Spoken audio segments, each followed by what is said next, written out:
Welcome back friends on JP online studies. तो कैसे हैं आप लोग? I hope everything is fine. तो आज हम शुरू करने वाले हैं जहां हमने लास्ट वीडियो में ख़त्म किया था।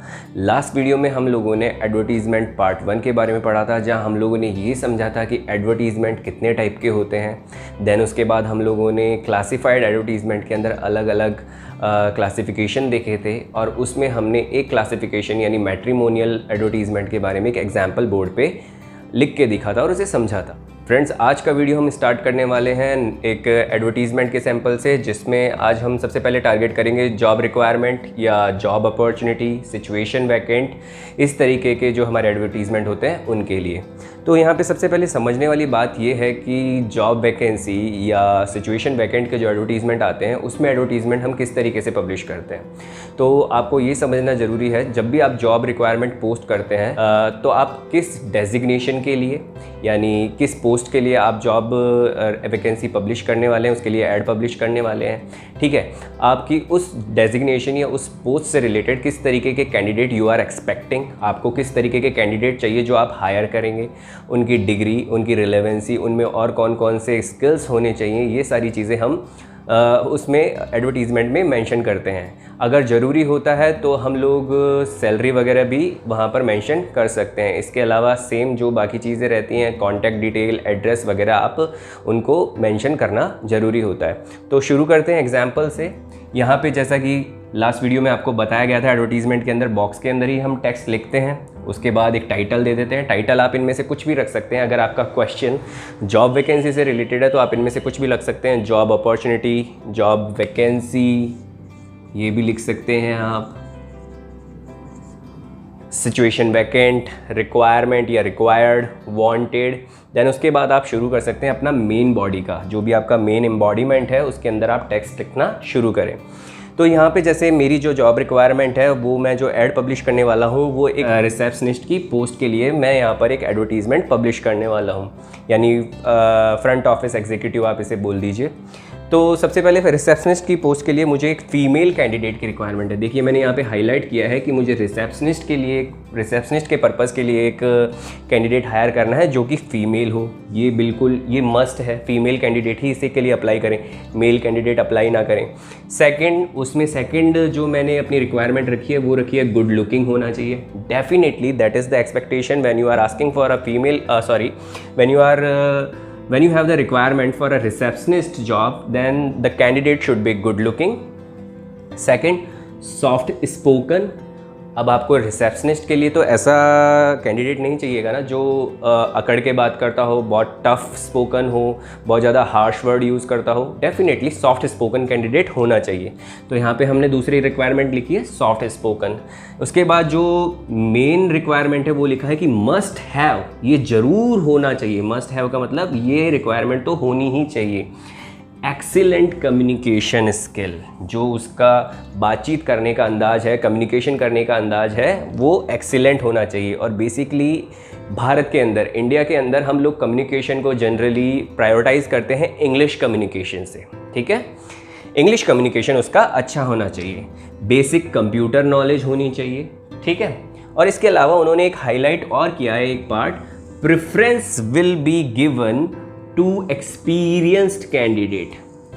तो जो लोग पहले रिसेप्शनिस्ट के पोस्ट पे काम कर चुके हैं किसी पुराने ऑफिस में, किसी पुराने होटल में या किसी पुरानी लोकेशन पे, अपनी पुरानी कंपनी में वो एज ए रिसेप्शनिस्ट वर्क कर चुकी हैं या चुके हैं, तो वो कैंडिडेट को ज़्यादातर प्रेफर किया जाएगा। फ्रेशर कैंडिडेट के कंपैरिजन में हम ज़्यादा प्रेफरेंस किसको देंगे? एक्सपीरियंस्ड कैंडिडेट को। तो इस तरीके का एक ऐड पब्लिश करेंगे। इसके बाद लास्ट, जैसे हमने मैट्रिमोनियल में किया था, interested candidate can send their resume. Interested candidates can send their resume at website, उन्होंने अपना ईमेल आईडी इधर लिखा है, और कॉन्टैक्ट डिटेल में अगर मोबाइल नंबर देना चाहें तो मोबाइल नंबर आप दे सकते हैं। यहाँ पे एक नोटिस करने वाली चीज़ है, मैंने यहाँ पे रेज्यूमे लिखा है। तो ये आपको समझ लेना ज़्यादा ज़रूरी है। जब भी आप मैट्रिमोनियल साइट पे बात करते हो तो आप बायोडेटा मांगते हो, ठीक है, जिसमें फिजिकल एस्पेक्ट और बहुत सारी चीज़ें काउंट होती है, फैमिली बैकग्राउंड, तो वो एक तरीके से वो होता है बायोडेटा। और जब आपका एजुकेशनल यानी एकेडमिक्स की बात की जाती है, आपके कॉर्पोरेट जो आपका एक्सपीरियंस है उसकी बात की जाती है, तो वहाँ पर जो भी आप पूरा पोर्टफोलियो मेंटेन करते हो उसे बोलते हैं रेज्यूमे। ये याद रखिएगा, ये एक कॉर्पोरेट टर्म है, ठीक है। तो एक बार वापस से गो थ्रू कर लेते हैं। जॉब अपॉर्चुनिटी हेडिंग या रिक्वायर्ड या वांटेड। क्या है आपकी requirement? Requirement of a female candidate. एक फीमेल कैंडिडेट की रिक्वायरमेंट है। किस चीज़ के लिए? For the receptionist job. Receptionist के पद के लिए हमें एक फीमेल कैंडिडेट की रिक्वायरमेंट है, तो मेल कैंडिडेट तो अप्लाई मत कीजिएगा। Candidate should be good looking. Candidate जो भी अप्लाई करे, फीमेल में भी जो अप्लाई करे वो गुड लुकिंग होना चाहिए, यानी दिखने में थोड़ा चेहरा मोहरा अच्छा होना चाहिए। सॉफ्ट स्पोकन, यानी उसकी आवाज़ जो है मधुर होनी चाहिए, मीठी होनी चाहिए। मस्ट हैव, अब ये ज़रूरी है, ये क्वालिटी तो होनी ही चाहिए। एक्सीलेंट कम्युनिकेशन स्किल, उसकी बोलने की क्वालिटी अच्छी होनी चाहिए, यानी इंग्लिश के ऊपर उसकी पकड़ अच्छी होनी चाहिए। बेसिक कंप्यूटर नॉलेज, उसको थोड़ा बहुत कंप्यूटर आना चाहिए, जो अपना एक्सेल, पावर पॉइंट ये मेंटेन कर सके। Preference will be given to the experience candidate, और अगर आप यहाँ पे एक्सपीरियंस कैंडिडेट नहीं लेना चाहते हैं तो आप यहाँ पे फ्रेशर कैंडिडेट भी लिख सकते हैं, फ्रेशर्स, ठीक है, यहाँ पे आप लिख सकते हैं। इसके अलावा अब यहाँ पर हम एक और जॉब अपॉर्चुनिटी या वैकेंसी रिक्वायरमेंट के लिए एक एडवर्टीज़मेंट और देख लेते हैं। ये एक टीचर की रिक्वायरमेंट के लिए जो एक स्कूल की तरफ से एड पब्लिश किया गया है। Requirement of a male teacher, यानी एक मेल टीचर की रिक्वायरमेंट है फॉर इंग्लिश सब्जेक्ट। इंग्लिश विषय पढ़ाने के लिए एक मेल टीचर की रिक्वायरमेंट है इन XYZ स्कूल। स्कूल का नाम भी दे दिया है। Candidate must be graduate. Candidate जो है वो कम से कम ग्रेजुएट होना चाहिए, यानी BA BCom BSc किया हुआ होना चाहिए। And have 2 years of experience of any prestigious school. उसका कम से कम किसी नामी गिरामी स्कूल में पढ़ाने का 2 साल का अनुभव या एक्सपीरियंस होना चाहिए। Salary negotiable. सैलरी निगोशिएबल, जो सैलरी है वो बैठकर बातचीत करके तय कर लेंगे, मतलब थोड़ा बहुत आप कम ज़्यादा करोगे। निगोशिएबल मतलब होता है कि जब इंटरव्यू के दौरान बात की जाएगी तो तय कर लिया जाएगा, ठीक है। उन्होंने एक मतलब बेंचमार्क नहीं बनाया कि इतनी सैलरी तो मिलेगी, ये निगोशिएबल लिख दिया कि थोड़ा कम ज़्यादा कर लेंगे। Interested candidate can contact at school office. तो जो भी इंटरेस्ट रखता है इस जॉब में अप्लाई करने के लिए वो ऑफिशियल आवर्स में आकर स्कूल के ऑफिस में मिल ले, ठीक है। इस तरीके से आपके जॉब वैकेंसी के एडवर्टीज़मेंट पब्लिश किए जाते हैं। अब बढ़ते हैं हम लोग लॉस्ट एंड फाउंड के एडवर्टीज़मेंट की तरफ, तो एक बार उन्हें ज़रा बोर्ड पे करके देख लेते हैं। तो फ्रेंड्स, अब हम बात करते हैं लॉस्ट एंड फाउंड वाले एडवर्टीज़मेंट के बारे में। तो सबसे पहले लॉस्ट के बारे में देखते हैं। क्या होता है, कई बार होता है आप ट्रैवलिंग कर रहे होते हैं बस के थ्रू, ट्रेन के थ्रू, ऑटो रिक्शा के through, and there may be the cases कि आप कई बार चीज़ों को वहाँ पर रखकर भूल जाते हैं, या कई बार आपसे गुम हो जाती हैं, गिर जाती हैं, या कुछ ऐसे अननेसेसरी रीजंस हो जाते हैं, अनअवॉइडेबल सिचुएशंस ऐसी आ जाती हैं कि वो चीज़ें मिस आउट हो जाती हैं। तो उनको, अगर आपकी चीज़ें गुम जाती हैं तो उनके लिए आप न्यूज़पेपर के अंदर उन चीज़ों का पता लगाने के लिए एक ऐड पब्लिश कर देते हैं कि भैया ये मेरा कीमती सामान है, ये मेरे से जुड़ी हुई चीज़ें हैं, माई इंपॉर्टेंट बिलोंगिंग्स हैं, इंपॉर्टेंट डॉक्यूमेंट्स हैं जो मेरे गुम चुके हैं। तो जिस किसी को भी ये मिलें वो मुझे काइंडली इस नंबर पे या इस पते पे संपर्क करें। अब यहाँ पे आपको बताना क्या क्या है। सबसे पहले तो आपको आइडेंटिफिकेशन बतानी है।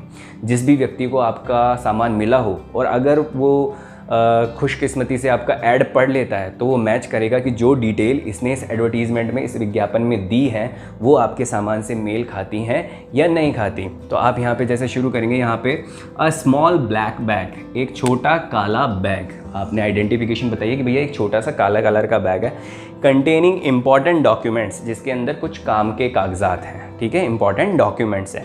Has lost today at city bus stand. आज कहाँ घूमा है वो? अभी हाल फिलहाल सुबह के समय या आज के दिन में ही सिटी बस स्टैंड, यानी अपना जो शहर का बस अड्डा है वहाँ पर ये घूमा है। और घुमा भी कहाँ पर है, उसने एग्जैक्ट पॉइंट बताया, city bus stand ticket counter, जहाँ से टिकट कलेक्ट करते हैं वहाँ पर ये बैग मेरा गुम चुका है। whomsoever found that, जिस किसी को भी ये मिलता है, whomsoever मतलब जिस किसी को भी, found that मिला हो, रिक्वेस्टेड उससे ये निवेदन है, उससे ये रिक्वेस्ट करते हैं, to contact me at this number. यहाँ पे आप अपना जो भी नंबर है वो नंबर आप यहाँ पर दे सकते हैं, रिवॉर्ड इज़ श्योर। तो जो भी जिस भी बंदे को ये मिला हो और वो अगर मुझे लौटाएगा तो उसे इनाम ज़रूर मिलेगा। रिवॉर्ड इज़ श्योर, क्योंकि एक लालच अगर आप दे दोगे किसी को, थोड़ा सा भी आप इंसेंटिव दे देते हो, अगर आप किसी चीज़ को आपको इतना बड़ा फेवर करेगा, वो आपके काम के सामान, आपके काम के कागजात, मान के चलो अगर आपकी मार्कशीट, कुछ आपके एक्सपीरियंस लेटर, जो आपकी ज़िंदगी भर की कमाई है, जो आपकी पढ़ाई लिखाई आपने की है, अगर वो डॉक्यूमेंट आपके मिस आउट हो जाते हैं और कोई आपको लौटा देता है तो definitely you should award him. ठीक है, तो यहाँ पे आप एक ये लाइन लिख दो जो आई कैचिंग हो, यानी जो भी ऐड पढ़े वो इसको पकड़कर, इस लाइन को देखकर जरूर आप तक पहुँचे। रिवॉर्ड इज़ श्योर, कि इनाम जरूर मिलेगा। आप अपना नाम बता दीजिए, तो जिससे और वेरीफाई हो सकता है कि अगर आपके डॉक्यूमेंट में आपका नाम लिखा है तो नाम उससे मैच हो जाएगा। तो इस तरीके से लॉस्ट के एडवर्टीजमेंट आप लिख सकते हैं। इसी तरह से फाउंड के होते हैं। फाउंड में क्या होता है कि आपका सामान गुम चुका है, ठीक है, और किसी सामने वाले बंदे को मिल गया और बहुत ही वो ईमानदार प्रवृत्ति का है। वैसे ऐसे लोग आजकल मिलते नहीं हैं, बट मे बी केसेस हो सकते हैं ऐसे। तो अगर वो बंदा ऐसे ऐड पब्लिश करता है कि भैया मेरे को, मान के चलो ये केस ही उल्टा हो जाता, ये केस हो जाता फाउंड का, और यहाँ पे ऐड देने वाला होता जिसको मिला होता small black bag containing important documents has, यहाँ पे आप फाउंड कर देते, मिला है today at city bus stand ticket counter, whomsoever belongs to, यानी जिससे भी ये संबंधित है, whomsoever belongs to this bag, यहाँ पे आप कर दे this bag requested to contact at this number। ठीक है, वहाँ पे अब जिसको सामान मिला है, जिसको फाउंड हुआ है वो चीज़, वो अपना नंबर दे देता और रिवॉर्ड। अब यहाँ पे आपको रिवॉर्ड लिखने की ज़रूरत नहीं है, क्योंकि अब वो इनाम थोड़ी देगा। एक तो आपको सामान लौटाएगा फिर इनाम और देगा, नहीं, ऐसा नहीं होगा ना। या फिर आप इसमें लिख सकते हैं रिवॉर्ड इज़ एंटीसिपेटेड। एंटीसिपेटेड, मैं इसे थोड़ा सा साफ लिख देता हूँ, एंटीसिपेटेड, यानी मैं आशा करता हूँ कि मुझे इनाम ज़रूर मिलेगा। अगर मैं इतना खर्चा कर रहा हूँ, ऐड पब्लिश कर रहा हूँ और आपको आपका सामान, आपका कीमती सामान लौटा रहा हूँ, तो definitely I am expecting something from you. ठीक है, तो रिवार्ड की मुझे आशा है। वहाँ पे आप अपना नाम और कॉन्टैक्ट नंबर डाल सकते हैं। इस तरीके से आप इसमें लॉस्ट एंड फाउंड के एडवर्टीजमेंट लिख सकते हैं एग्जाम में। ध्यान रखिएगा, लॉस्ट एंड फाउंड में आपको क्या क्या बताना है। आइडेंटिफिकेशन बतानी है सामान की, जिस जगह पे घूमा, टाइमिंग बतानी है, जगह प्लेस बताना है, और फिर अपना नाम और डिटेल वहाँ पर आपको छोड़ना है एडवर्टीजमेंट के अंदर। अब नेक्स्ट बात करते हैं हम लोग आपके टू लेट और सेल परचेज के बारे में। ठीक है फ्रेंड्स, जैसा कि बोर्ड पे आप देख रहे हैं, यहाँ पे अब मैंने टू लेट का एडवर्टीजमेंट लिखा हुआ है। टू लेट ये काफ़ी फैमिलियर नेम है जो आपने कई जगह पे दुकानों पर, फ्लैट के ऊपर, खाली मकानों पर, खाली बंगलों के ऊपर आपने लिखा हुआ देखा होगा कि जो लोग किराए पे देने के लिए अपनी जगह को इच्छा रखते हैं तो वो टू लेट का बोर्ड टांग देते हैं। टू लेट का मतलब है किराए पर देने के लिए अवेलेबल है। ठीक है, अब बेसिकली आप खुद सोचिए, अगर आप कोई चीज़ किराए पे देना चाहते हैं, कोई दुकान, कोई मकान, तो आप क्या बताएंगे? उसकी जो भी स्पेसिफिकेशन है, जो भी उसकी क्वालिटीज़ हैं, वो आप उसमें मेंशन करेंगे कि भैया इतना बड़ा मेरा फ्लैट है, इतने स्क्वायर फीट एरिया में, 2 BHK या 3 BHK फ्लैट है, फुल्ली फर्निश्ड है, 24 घंटे बिजली पानी की सप्लाई आती है, लिफ्ट की फैसिलिटी है, पावर बैकअप है, रेलवे स्टेशन और बस स्टैंड तो बिल्कुल 2 मिनट की दूरी पे है, और कन्वेंस के साधन काफ़ी मिलते हैं, यानी इजीली कम्यूट, मतलब पब्लिक कन्वेंस काफ़ी मौजूद हैं। तो ये सारी फैसिलिटी जब आप किसी को बताते हो तो definitely it attracts the people, कि ये लोगों को आकर्षित करती है कि भैया ऐसी सोसाइटी में जाके, ऐसी एरिया में जाके रहना चाहिए। ठीक है, ये बता सकते हो नियर बाई काफ़ी फेमस स्कूल हैं, कॉलेजेस हैं, एयरपोर्ट पास में हैं, जो भी आपकी फैसिलिटी आपकी लोकेशन के, आपके एरिया के अकॉर्डिंग आपके पास मौजूद हैं, तो उनको आप मेंशन कीजिए। ठीक है, तो एक बार एग्जाम्पल देख लेते हैं। लेकिन ज़्यादा भी चीज़ें आपको यहाँ पर मैं कहना चाहूँगा, जो भी आपको लगता है कि आपको ये चीज़ें मेंशन करनी चाहिए तो डेफिनेटली एडवर्टीजमेंट में मेंशन कीजिए। लेकिन ध्यान रखना ज़रूरी है कि वर्ड काउंट होते हैं, एक एक शब्द का पैसा लगता है, तो इतना भी आप उसको बिल्कुल एलिबरेट करके मत बताइए एडवर्टीजमेंट में। वहाँ पे आप कॉन्टैक्ट डिटेल बता दीजिए और वो बता दीजिए कि भैया आप इस जगह पे आकर मिल सकते हैं, आपको दिखा सकता हूँ लोकेशन। जो भी आपको मेन पॉइंट हाईलाइट करने हैं वो आप बता दीजिए, जो आई कैचिंग पॉइंट है, जिसको देखकर लोग बाग आपको ऐड को देखकर अट्रैक्ट होंगे आपकी प्रॉपर्टी की तरफ, तो उन चीज़ों को आप बताइए। जैसे available a well furnished 2 BHK flat. यहाँ 2 ये BHK का मतलब आई होप आपको सबको पता होगा, बेडरूम हॉल किचन, ठीक है। 2 BHK flat in Ganga apartment, मैंने एक रैंडमली कोई सा भी नाम ले लिया, गंगा अपार्टमेंट के अंदर एक 2 BHK का फ्लैट जो बिल्कुल वेल फर्निश्ड है, अलमारी पंखे वगैरह सब लगे हुए हैं। कहाँ पर मौजूद है? Near by city railway station, जो आपका शहर का रेलवे स्टेशन है उसके बिल्कुल पास में है, एट महाराणा प्रताप रोड, महाराणा प्रताप नाम की कोई रोड है, वहाँ पर ये फ्लैट मौजूद है गंगा अपार्टमेंट में, एट वेरी नॉमिनल रेंट। ये भी बता दीजिए कि काफ़ी कम प्राइस में, नाम मात्र के किराए में, नॉमिनल रेंट में आपको ये फ्लैट आपका हो सकता है, यानी आप किराए पे ले सकते हैं।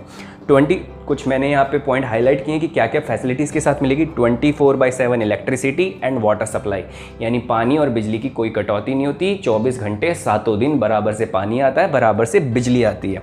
तो आप यहाँ पे एक कॉन्टैक्ट डिटेल छोड़ देंगे, जो भी रेंट पे अपनी प्रॉपर्टी देना चाहता है वो अपने कॉन्टैक्ट नंबर यहाँ पर लिख देगा।